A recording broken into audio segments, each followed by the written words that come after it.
Eksena naman sa loob ng classroom ng dalawa na sina Andres at Astin. Makikita at maririnig na kumakanta pa si Astin.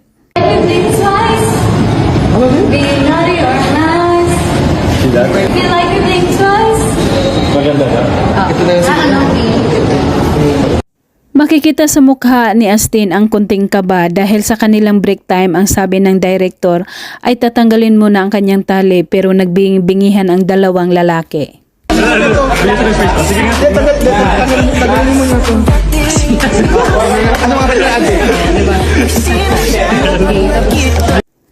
Nakatanggap ng regalo si Andres at flower bouquet naman kay Astin mula sa mga tagahanga ni Astin na kung tawagin ay Asling.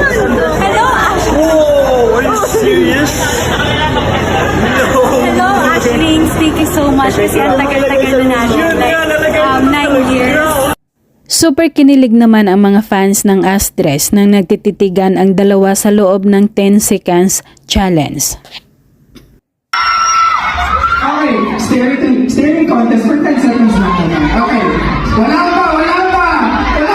Alright, ready? 3, guys, bilang tayo.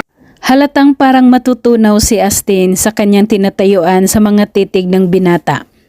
At sinasamahan na lang nila ng ngiti habang nagtititigan.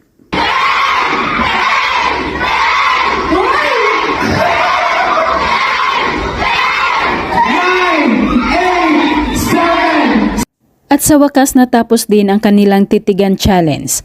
At ayon pa sa dalaga, feeling niya parang nasa 20 seconds ang kanilang pagtititigan. And 1, very good. Susisiyo. Andres, di ba? So easy. 10 seconds yun.